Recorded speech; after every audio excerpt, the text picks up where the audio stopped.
Hello, everybody. Thank you very much for joining us today for our webinar on the School of Health, Medicine and Life Sciences. This is an introduction to your School of Study. Now, the session is recorded, so if your internet does drop out, we'll be able to share back a copy with you. So please don't worry if you miss any sections. My name's Kat. I work in the international office, and I'm just going to give you an overview of some of the buttons you can use today to interact with us panelists before I pass to get the webinar started. So you'll see on screen you've got a chat button.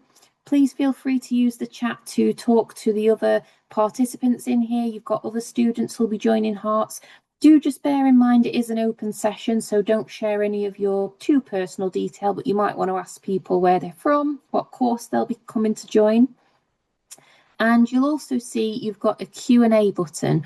If you've got any questions for us during the session, put them in the Q&A and we'll make sure that we answer them for you.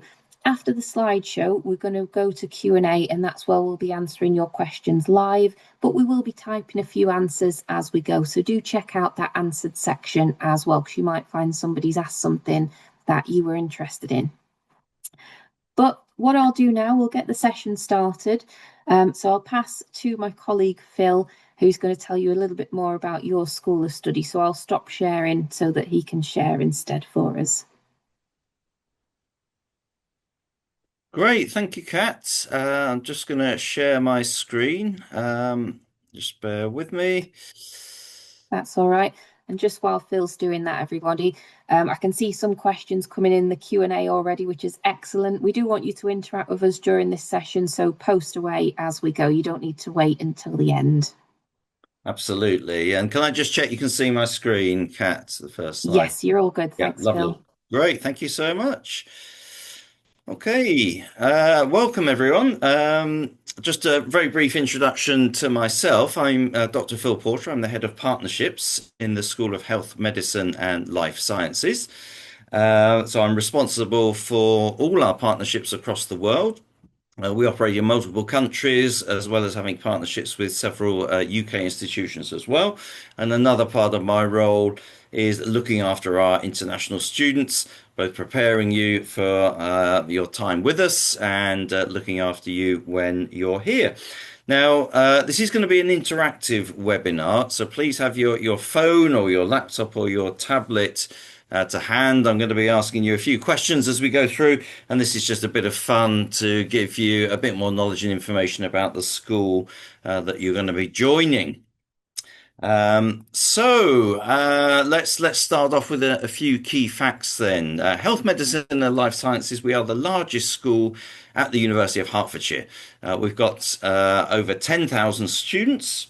So a significant number in our student community, and we view this as a real strength because we have a huge diversity of students from different backgrounds, different countries, different communities, different educational systems, and year after year our graduates tell us that diversity was something they hugely valued during their time with us. So they met people from backgrounds, from countries, that they wouldn't normally otherwise have met. So we view that diversity as a real strength. And that size also brings other advantages with it, in that we are able to invest substantial amounts of money into the facilities to support your learning during your time with us. So the largest school, the most diverse school, and as a result, a wide range of facilities. I'm going to speak more about those facilities as we go through today's webinar.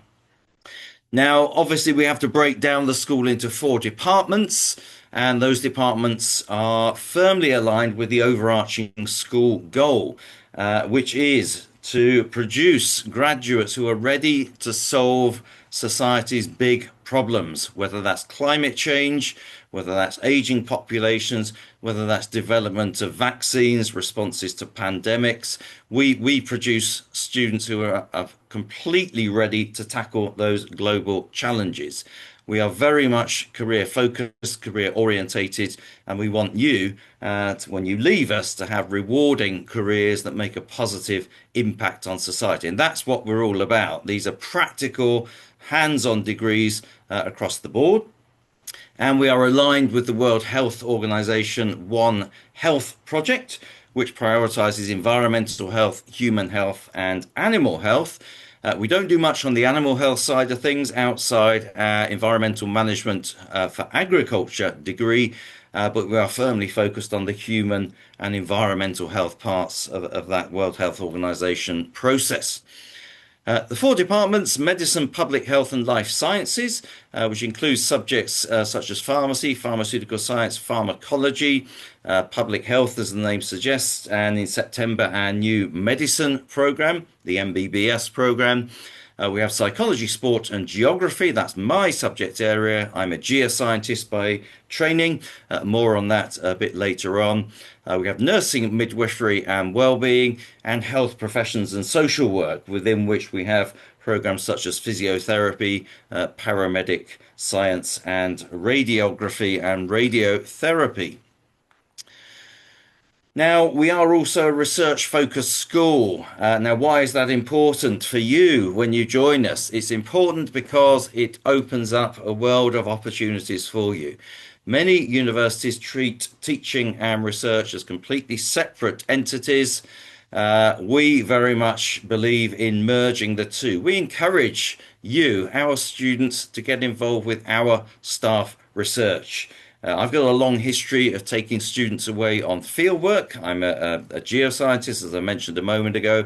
Very proud to have taken UH students to the Himalayas, to the high Arctic, to Iceland, and to the European Alps to help me with my research. So make the most of those opportunities that are open to you by joining a research-rich school. The other reason this is important is because that current research informs the curriculum. So you can be assured that the curriculum is bang up to date with the latest research findings. And every few years, every 6 or 7 years, the UK government conducts an exercise called the Research Excellence Framework. And in the most recent exercise, 84% of the research in our assessment group, as they're called, which is allied health across the school, were rated as world leading or internationally excellent. And those are the two highest research accolades that the REF framework offers. So you can be assured of very high quality research. And I'm going to talk quite a bit about facilities today. One of the strengths of you joining a large school. We have our wonderful £50 million Nexus Science Building, built a few years ago.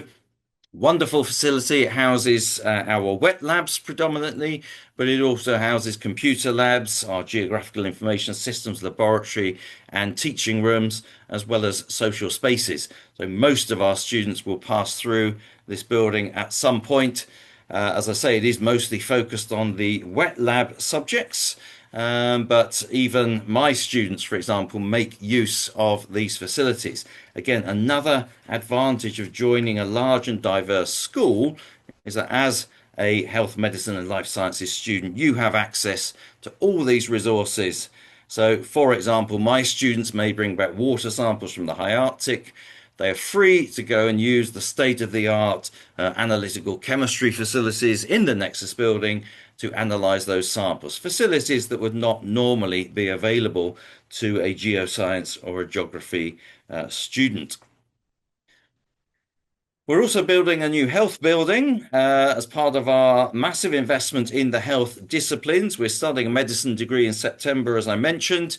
This is currently under construction, due for completion in 2028. And so we'll be moving substantial portions of the school to this new building. And we're renovating an existing building to be ready for our first intake of medicine students who are joining us in September. Very much looking forward to that commencing. So let's have a little break and do a bit of a quiz to help you get to know your School of Study. Question for you: how many buildings does the School of Health, Medicine and Life Sciences currently occupy? So 10,000 students, that's a lot of students, but we've got quite large campuses. Now I hope the technology works. Let me just try this now. So you should now be able to see a Mentimeter screen. Kat, perhaps you could just confirm that's visible. Yes, you're all good, thanks, Phil. Lovely. And We're all good. you, Fantastic. So if you go to menti.com, either by scanning that QR code or by typing it in manually, and if you enter the numerical code, you can see there 5463. I can't see the rest of the numbers, sorry, but hopefully you can. Um, let's see, how many buildings does HML currently occupy, do you think? You've got a choice of 3, 7, 12, or 13. And there is only one correct answer. And this is completely anonymous. So you are free to make mistakes without anyone seeing that you've made a mistake. Now, there's more than two people in this webinar. So I'm hoping we'll get a few more votes than two. There we go. That's another one for 7. I'm going to keep this open for a relatively short time. So you need to get your votes in fairly quickly. it's a good practice as well, everyone, because Menti, you'll probably find that you use that quite a lot in your lectures to get you engaging. So if you get familiar with it now, it's a really good tool that you can then say that you've used before. Oh, that's Absolutely. brilliant. If you come to any of my lectures, you will be using this a lot, along with other interactive tools. Yeah, we don't do boring lectures at this university. So, right, lovely. So we've got one person saying 13, 8 of you saying 12, 3 of you saying 7. Oh, there we go. One vote for 3. Um, wonderful. So I can see we've got 14, 15 responses. Okay, so we've got 2, 4, 8, and 2. Right, okay, let me show you the answer then. I'm going to switch back to the PowerPoint show. Hopefully that's come back online. So here is a map of the College Lane campus, which you'll become very familiar with when you join us. Don't worry, it is big, it is quite complex, but you will rapidly find your way around it. So let's mark the map with our buildings. So we've got our research facilities associated with the Glasshouse complex. So that's one building that's used in agricultural and plant related research. Then we've got Nexus, which is the next purple dot. Then we've got my corridor, which is called the Science Block, where I'm currently sat today. Many HML staff there. Then we've got a big hole in the ground where that dot is located, which is going to be the new health building. Then we're moving across to the health research building, which is going to house our new medicine degree. Then we've got a second portion of the campus here, where our politics and international relations and transport and sustainable planning staff are located. Then we have the senior management of the school in another corridor. Then we have the building called Hillside House, which is where pharmacy are based. Then we've got the psychology group in a building called CP Snow. And then off the College Lane campus, we've got our Bayfordbury Field Centre, which is used for environmental management and geography students. I'll show you a picture of that in a moment. We've got Meridian House, where we've got simulation facilities located, although we are progressively moving those over to College Lane. And on the de Havilland campus, which is one of 2 campuses in Hatfield, we've got our Institute of Sport. So if any of you are studying sports, you will spend most of your time at the de Havilland campus. Wonderful facilities, lovely campus. I'll show you a few pictures of that. So the correct answer, drum roll, is 12. We're currently located across 12 buildings, many, many more than any other school at the university, obviously because of our size and our diversity. So 12 is the correct answer.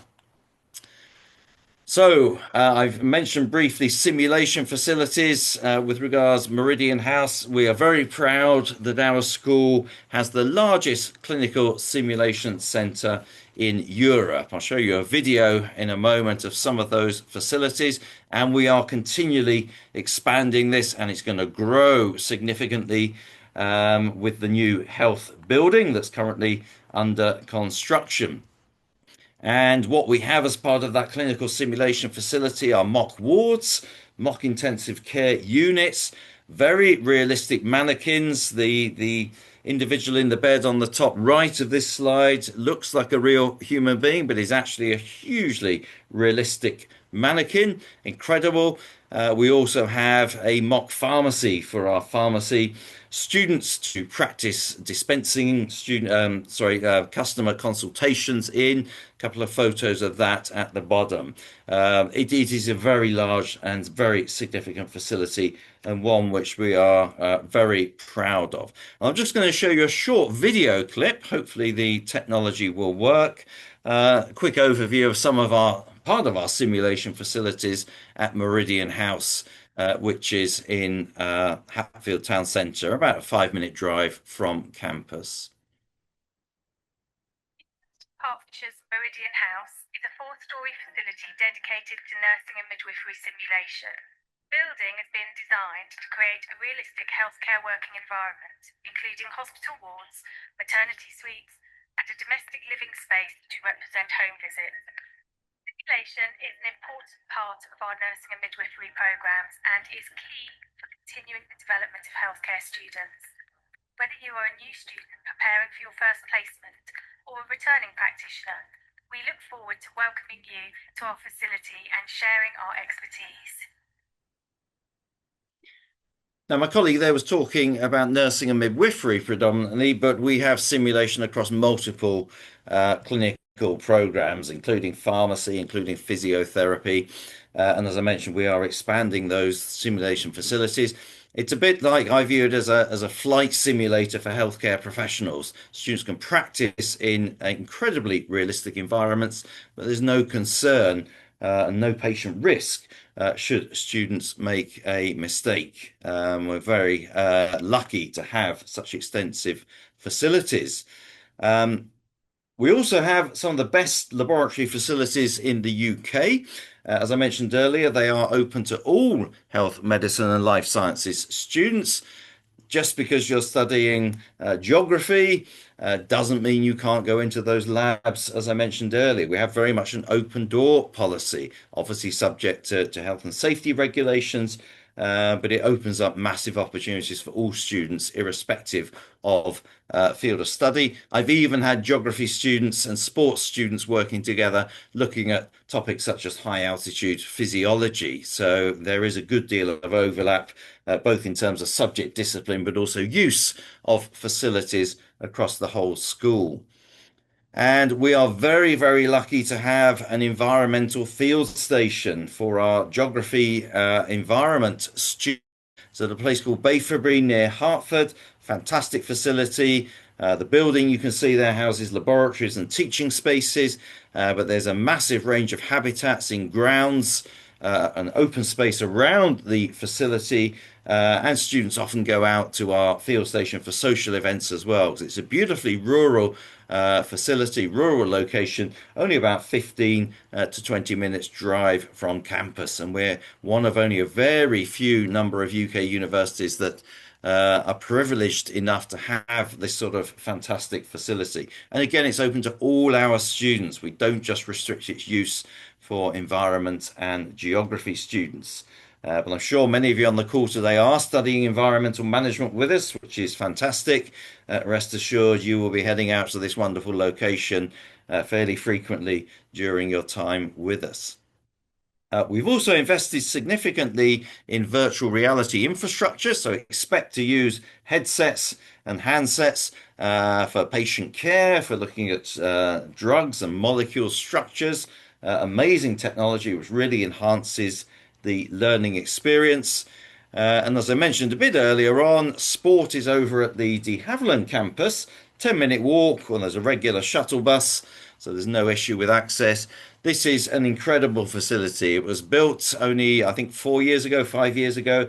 It is genuinely sector leading and offers some of the best sport, teaching, and research facilities in the UK, and we are the envy of many UK universities in that regard. We've also done some fairly innovative work teaching our students how to use drones. So we have a drone piloting course, for example, and we've invested heavily in a fleet of drones, unmanned aerial vehicles or UAVs. Students love that training course. It is aimed predominantly at students in the physical sciences, but we do have students from other disciplines wanting to learn how to fly drones, and that's something we're able to offer them, and it's something we've invested in heavily. And computing facilities, we keep bang up to date. One of particular note is our Geographical Information Systems Laboratory in the Nexus Science Building. This is state of the art. And is not just used by geographers, so don't be fooled by the name. We have students from across the school making use of this high power computer cluster. So, for example, students studying public health wanting to look at epidemiology, so the spatial distribution of disease, of illness, of wellness. They make regular use of this laboratory because they need that high power computational abilities. And I just wanted to run through why students choose to come and join our school. So I can give you the positive points, and I'm really happy to do that because I'm really proud of our school. But these are some of the reasons our students tell us they've joined us and indeed enjoyed their time with us. So, as I mentioned at the beginning, greatly valuing our diverse student community and the opportunity to make friends from people from a wide variety of different backgrounds, different countries, different nationalities, different life experiences. They also appreciate our positive and proactive attitude towards research and getting our students engaged with research and informing our teaching with the latest research findings. We have a fantastic array of internship, placement, and work experience opportunities. We are perfectly placed, for example, in the UK, in the east of England, because that also happens to be the base of the UK pharmaceutical industry.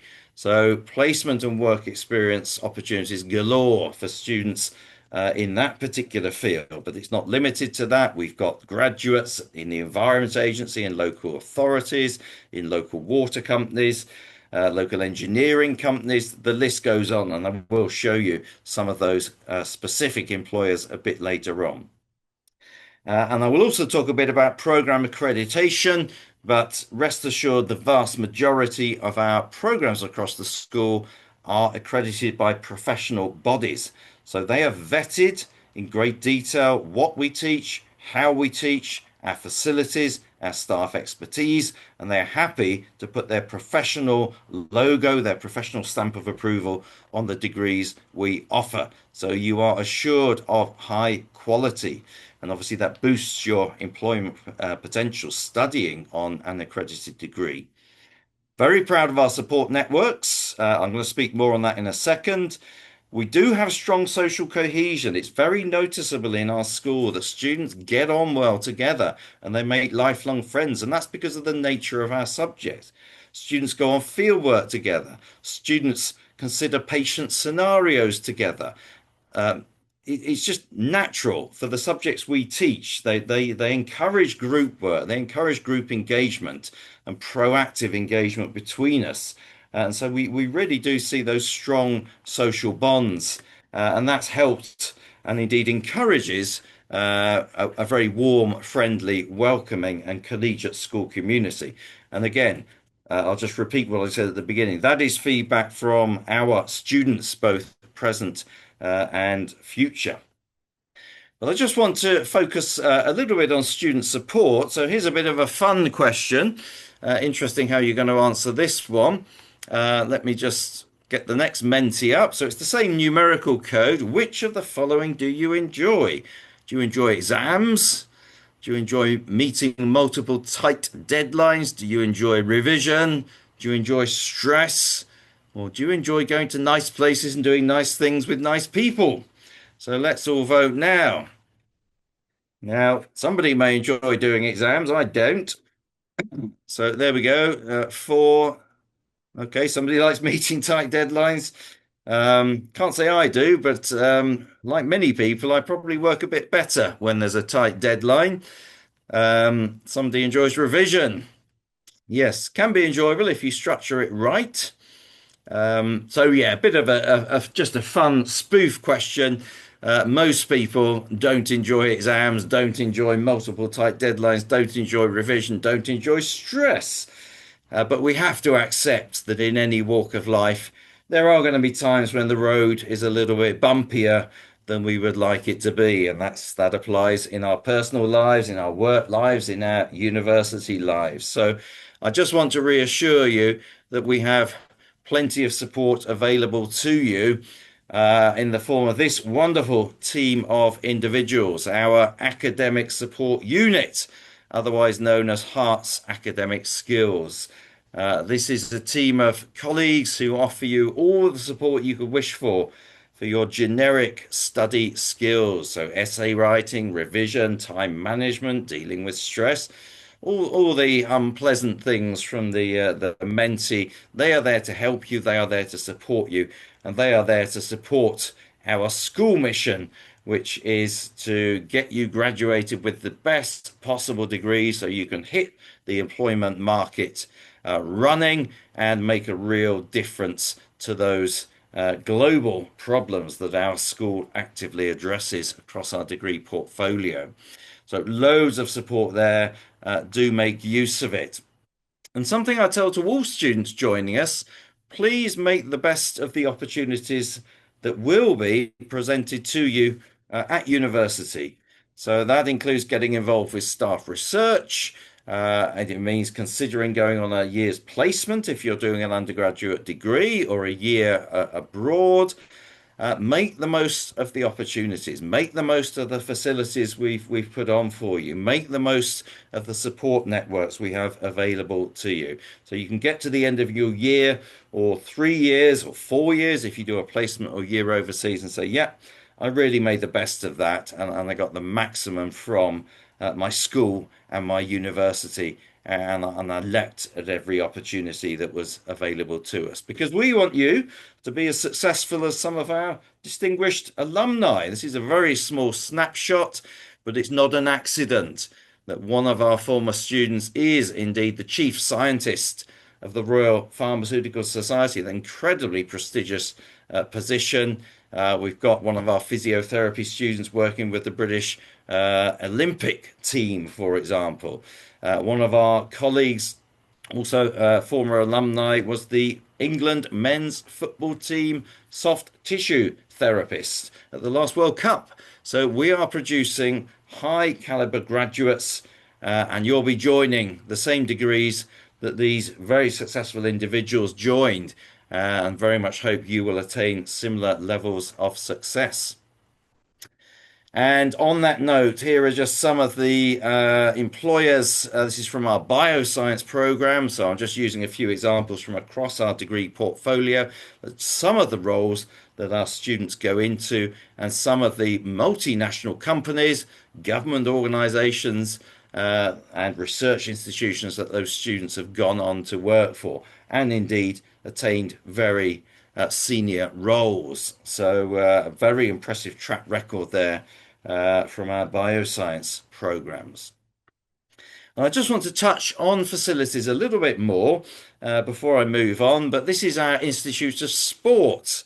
And again, I'm putting this slide up to just encourage you to make the most of the opportunities available to you. If you are studying sport, get involved with the research which is going on in that Institute of Sport. It is genuinely sector leading. And even if you're not doing a sports degree, is there work you could do to make use of these facilities? I mentioned earlier some of our geography students studying high altitude physiology.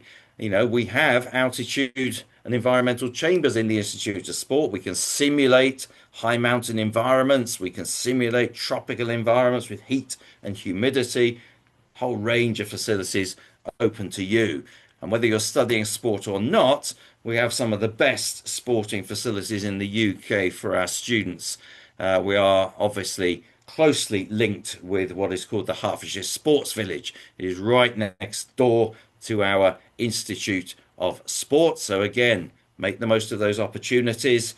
And many of our undergraduate degrees offer a year abroad. So here are some examples from our sports program of the teams that some of our students went to work with, either on a placement year in industry, or during their year overseas. Far travelled in some cases, North America and Australia, but in other subject areas, we've had students placed during their year abroad across the globe. So fantastic opportunities, one which I wish I'd had at university.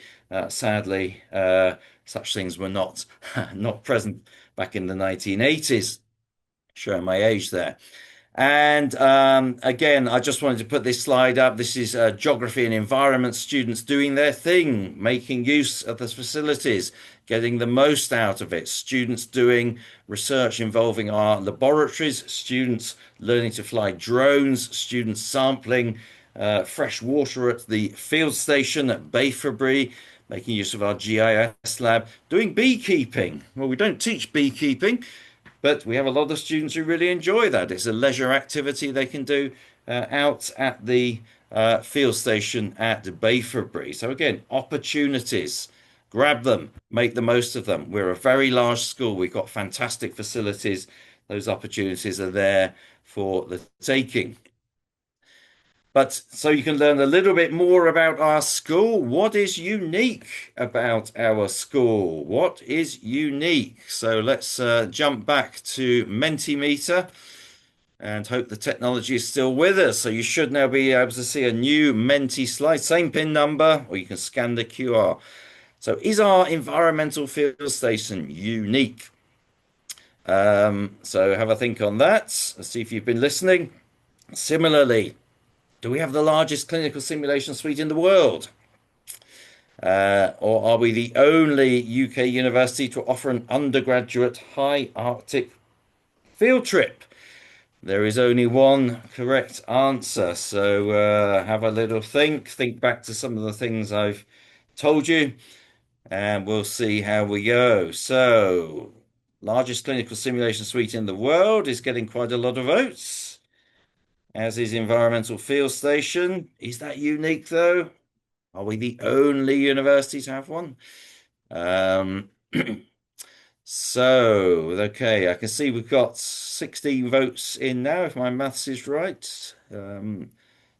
Okay, 16, 17. I'll leave it for another second or two. So, most popular is largest clinical simulation suite in the world. So, let's see who's right then. So, that's the winner. 10 seconds left. Let's just see if there's any more. No, so going, gone. Okay, so we think what's unique about our school is that we've got the largest clinical simulation suite in the world. Well, that's not the correct answer. I'm sorry to disappoint you all. Do we have the largest clinical simulation suite in the world? The honest answer is I don't know. We might have, but we have the largest clinical simulation suite in Europe. So that is something we're proud of, as I mentioned earlier. Is our environmental field station unique? It's not unique, but it is very, very rare for a university to have such a fantastic facility. I only know of a very small handful, less than 5 UK universities that have that sort of facility. But what is unique, and this is something I'm very proud of because this is a trip I run and I initiated, is that we are the only UK university to offer an undergraduate field course to the high Arctic. So I took a group of students here. I've done 2 trips now. Particularly proud of this trip, which was the second trip where we got a student from Nigeria, a student from Russia, and a student from Nepal to the high Arctic for a wonderful trip, which they genuinely viewed as life changing. So I'm just going to show you a little video reel of the highlights of that trip.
So there we go, opportunities. And that's one, as I mentioned, I'm very proud to have been able to offer to our students. And I mentioned accreditation earlier, and I'm just going to dwell on this with regards to our environmental management, sustainable planning and transport planning programs. I know some of you in the call will be joining us for these in either September or January, all accredited by the leading professional and regulatory bodies. And I've put their logos and icons to the right of this screen. And this is really important. It's really important for your employability prospects. But also it's really important because it assures the quality of what we deliver, how we deliver it, the credentials of our staff, and the quality of our resources and our facilities. So it's great reassurance for you that you're doing a really, really high quality degree. And it's something that our students are very proud of, that they're graduating with a fully accredited degree. So last question then for you, talking about employment and employment prospects. I'm going to show you an image in a moment, and I'm going to ask you to drag a dot in Mentimeter onto the image. There's only one right answer again. Which of the following companies hasn't employed an HML, Health, Medicine, Life Sciences graduate? So here you go. So we've got a real mix here. There's only one right answer, so you need to put one dot on the screen. I hope the technology works, but you should be able to drag a dot and place it over the logo associated with the employer, which you think hasn't employed an HML graduate. So we've got the London School of Hygiene and Tropical Medicine. This will also see if you've been paying close attention. Network Rail. We've got the UCL Hazard Research Centre. We've got P&O Cruises. We've got Bragg, which is a fashion brand. Public Health England. We've got Affinity Water. Mott MacDonald is an engineering company. GSK is a pharmaceuticals company. Entech is an environmental management and engineering company. Santander is a bank. We've got the UK National Health Service. So which of those has not employed an HML graduate?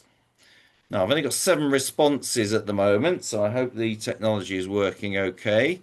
Okay, we've got 3 for Bragg. That's pretty popular, as is Network Rail. There goes another one. Okay, UCL.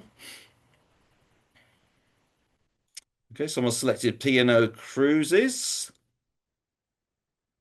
NHS. Okay, I'll give it a few more seconds. I'm just conscious of time because I want to leave plenty of opportunity for questions and answers.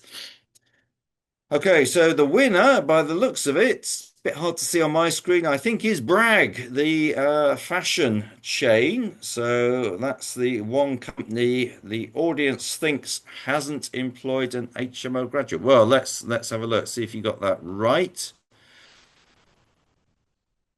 So I'm going to show you the same image. So here we go. So the correct answer, believe it or not, is P&O Cruises. However, we have had a graduate employed by Carnival Cruises. So yes, working in their corporate social responsibility department, their environmental impact, effectively, their ethical policies. We've also had students working for Bragg. So despite it being a fashion brand and seemingly no link to what we teach in health, medicine, and life sciences, we have had students working there.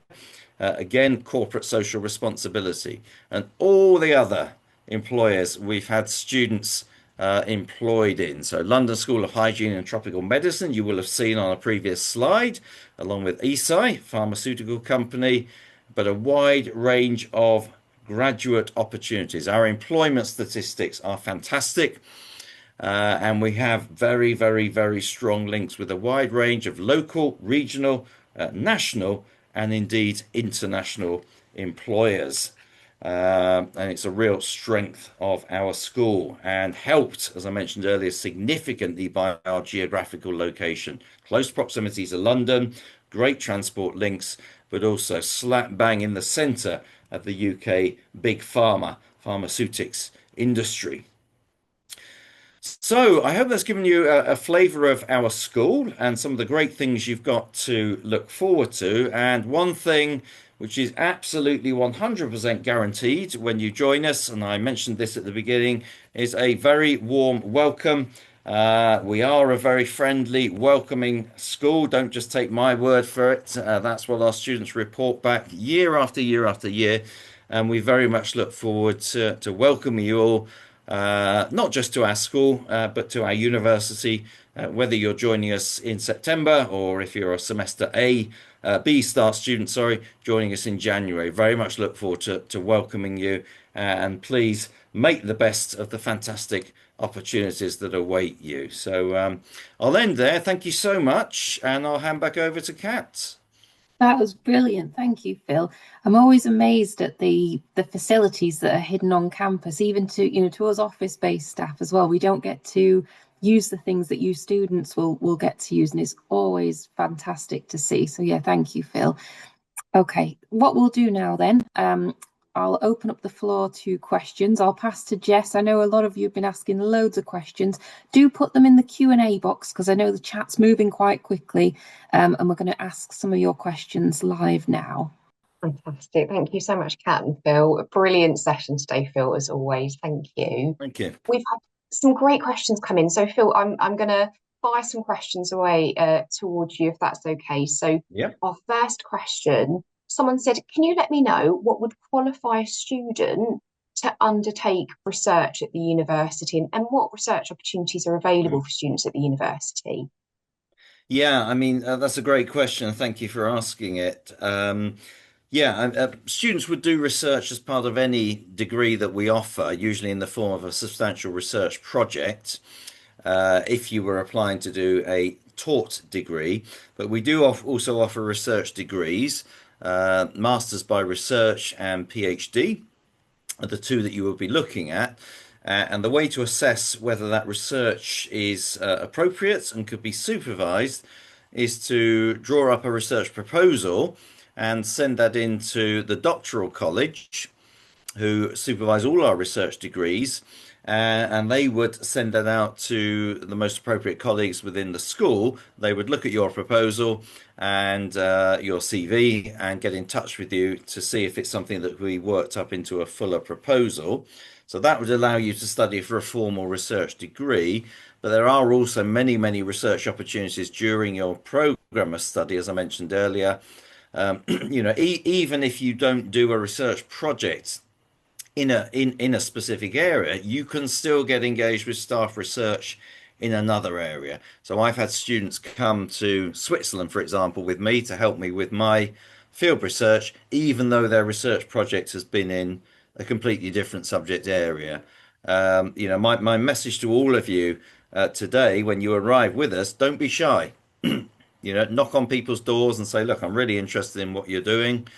And don't forget, if you are a undergraduate student studying with us and you decide to go on to do a research degree, you do get a 20% fee discount on your fees, which is, again, another fantastic opportunity. Brilliant. Thank you so much, Phil. How exciting for those students to have the opportunity to come with you to Switzerland. I bet they absolutely love that. Yeah, they really do. Yeah, really do. It's great. Fantastic. Thank you. So, Phil, I've got another great question for you. So, we've got an offer holder here, and they have got an offer for MSc Psychology. Yeah. And they wanted to find out, are there any psychology related clubs, mental health initiatives, Yeah. or volunteering opportunities that they could participate in to support their course? Yeah, absolutely. I mean, psychology, they're in a building called CP Snow, and they've got an absolutely wonderful student social area. So there is a very vibrant social life in psychology.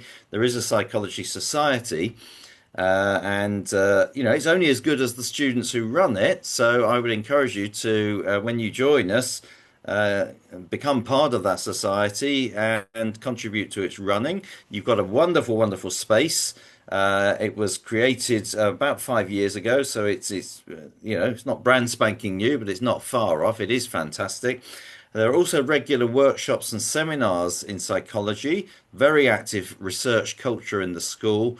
So, yes, plenty of opportunities there to get involved, and a lot of research going on. And I know my colleagues would welcome student involvement with that research.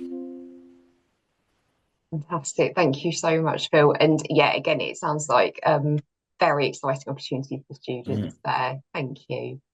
So we've got a few questions that's quite course specific, Phil, and obviously I mm, understand some of them we might need to direct to program leaders and things like that as well. mm. But if you're able to give an overview, that would be really helpful. So someone's asked about the MSc social work program, and they've just said Yeah, they just want to find out a bit more, about the placement opportunities, yeah, the travel requirements, yeah. and then also if they'd have the requirement to attend an exam to be a professional social worker Mm. after completing the course. So I'm wondering if you can give an overview on that. Yes, certainly plenty of support for placements. Now, I can't answer that specific question, but we do have an information document which is available on our website. And Kat, I don't know if you've got easy access to that document, but the briefing document for students in the health and social work professions.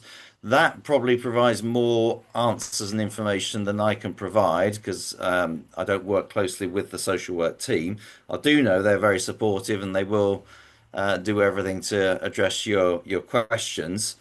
So if I don't know, Kat, if you're able to put that link in the chat, it might take a while to dig it out, but that may be very helpful. And if you'd like to drop me your email address, I will very happily find out the answers to those questions and get back to you. Yeah, So, sure. I can have a look at that, or we can yeah, circulate it later as well, yeah. if I can't find it before the end. So yeah, no problem, everyone. I'll just um, I'll just put my email address in the chat. I don't know if everyone can see this, but that's that's in there now. So hopefully that's visible. But if not, that can be circulated. That would be great. Thank you, Phil. Again, this is probably linking to the document that you're stating, but Mm, again, a few students for nursing are asking, when would they find out about their yeah. placements, especially their first clinical placements? Is that, within the first few weeks of them studying the program? I know obviously there's a placements team as well that will need to allocate those placements. Yeah, absolutely. I mean, again, it's not a question I can answer directly, unfortunately. But my strong recommend this applies to all subjects. My strong recommendation for all incoming students who are joining us in September, please reach out to the program leader of your degree, and they will be able to answer those module and program specific questions, assuming they're not answered on the fact sheet, which Cat will circulate. So yes, apologies. That's another rather discipline specific question that I can't answer directly, but the program leaders would be able to give you all the information you require. And I strongly encourage everyone to do that anyway. The more engaged and proactive you are, the more ready you are to hit the ground running. And it's great to hear these sorts of questions because that tells me you are being proactive and you want to hit the ground running and crack on and make the best of your studies. So apologies to all that I'm not being able to give definitive answers to those two questions, but we will get the answers to you. Fantastic. Thank you so much, Phil. And yeah, it's always good to see our offer holders be so organised and engaged as well. So yeah, great. That you'll need that as well for your studies, everybody to reach your full potential. So it's brilliant that you're already doing that. Um, Mm. so got quite a few questions for you, Phil. So I'll ask a few more. So can students in the MSc Molecular Biotechnology program go for a 1 year research placement? Yes, I mean the 1 year program. If you do a 1 year MSc, it is just 1 year taught, but then we offer the extended placement option, which would be a second year, and the advanced research option, which would also be a second year. So it would depend which of those two options you chose. You can't do the 1 year research option, although you would do a research project as part of that 1 year program. So I hope that answers that one. Yeah. So You will do some research if you do the 1 year route, but to do the full research, advanced research or advanced placement option, it would be a 2 year program. And just to reassure, in terms of fees, the 2 year fee is not double the 1 year fee. A lot of people often think it is, and it's absolutely not. So do please look carefully at the fees on the website. It's a lot less than you might think. Absolutely, yeah, and really good to kind of clarify that as well. So thank you so much, Phil. Um, for students that will be undertaking placements in hospital Mm. settings, will they need to undertake vaccines, Phil? Will they need to make sure that they've got up-to-date vaccines and things Yeah, like there that? are various vaccine requirements, and you're also required to undergo disclosure barring service checks, and that's basically to make sure you're appropriate for working with vulnerable people, be they children or adults. It does vary by program, but yes, there are specific vaccines, but they're not unusual vaccines or difficult to get. So again, I would encourage you to liaise closely with the relevant program leader on your specific program. I don't want to tell everyone to rush out and get the wrong vaccine on this webinar and end up in all sorts of trouble. But yes, there are some requirements there for obvious reasons. It's all about patient safety, patient confidentiality, etc. So yes is the answer, but please liaise directly with the relevant program leader to ensure that you're getting the right vaccinations and other elements in place before you join us. Great advice. Thank you, Phil. Um, so yeah, I'll just ask you a couple more questions, Phil. So I know that we need to keep it Mm. to time today. So, um, how can students manage their academics and a part-time job? And obviously, our students are aware that they'd only be able to work 15 Yeah, hours per week yeah, part-time yeah. during term time. What's your kind of recommendation to students in relation to that? Yeah, my recommendation is, well, firstly, virtually all of our students work. That's just the nature of higher education these days. So it's not unusual to need to work. Obviously, it's not unusual to want to work. My message really is to be disciplined and engage in good time management. It is easily possible to work up to the maximum hours and also achieve strongly in your studies. My only word of warning here is if the job is particularly demanding, have a very good think about whether the short-term financial gain associated with the job has the potential to impact your degree classification, because your degree classification will impact your career, your lifetime earning potential. So it is a bit of a balancing act.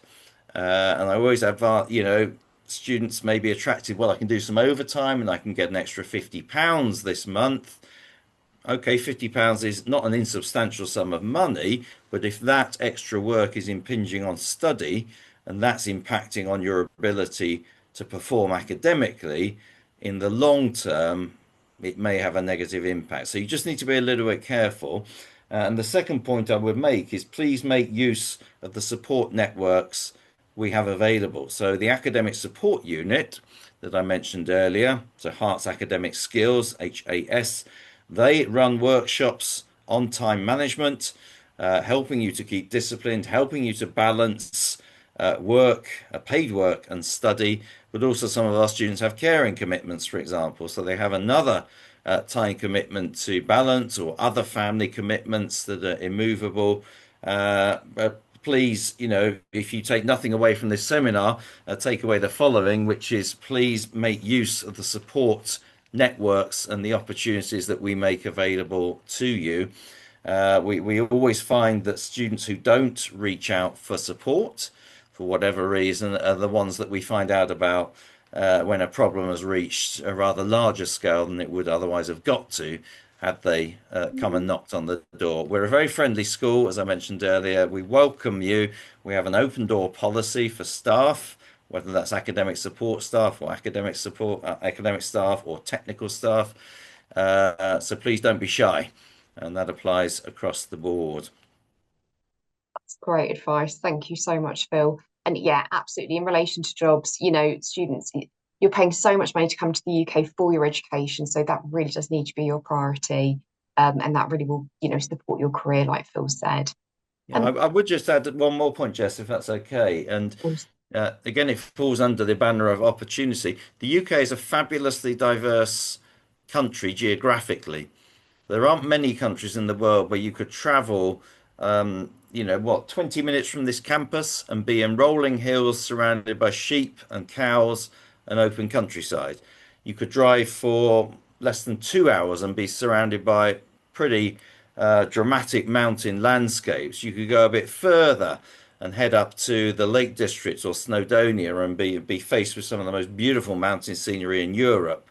So please, when you come to the UK, don't just make the most of the university, make the most of the country. Get on the train, get on the buses, go and explore the country. It's very, very easy. We're a small country, but fabulously geographically diverse. Speaking as a geoscientist, of course, I'm biased, but it is true. You haven't got to travel far. And I can't remember the exact figure, but given that we're an island nation, you haven't got to travel far to get to the coast. Okay, we may not have palm trees and white sand beaches, but it's still pretty beautiful, particularly during the summer months. So make the most of the opportunity. Go and explore. Definitely wise words there, Phil. Yeah, people definitely should make the most of the UK whilst they're studying with us because it is so lovely, like Phil said. Phil, I've got one final question for you. So, Yeah. how would students go about searching for jobs after they've completed their MSc program? What's your advice to those students that are looking to get those jobs and their next steps? Yeah, well, we've got a fabulous careers service, and they will support you for several years after you graduate. So we don't just cast you aside, and that's the end of it. My firm recommendation for undergraduate students is to take the opportunity of a year in industry if you're able to do it. Most of our programs offer that, but also going back to my earlier point, don't be shy. Knock on the academic staff offices doors. Yeah, we've got fantastic links with employers. We really do, and that's borne out by our graduate outcomes, which are excellent. So in terms of searching for jobs, you've got all the support you could possibly wish for. We have academic staff directly linked to placements. So part of their role is to look after student placements. We put on a lot of employability related material in your degree, particularly in final year. But we have those great links. So make use of those employer links that we already have. Go and speak to the academic staff. They will know our students working in many of these multinational companies. We can put you in touch with them and make use of our wonderful careers service. As I mentioned, we don't just set you cast you aside once you've graduated. That's the end of it. We're here to help you succeed, and that ultimately is our goal. Fantastic. Yeah, absolutely spot on there, Phil. Thank you so much, Phil, for answering all of the questions and for the session today. And thank you, everybody, for participating and for asking the questions that you have. But I'll pass over to Kat now to close the session. Thanks, everybody.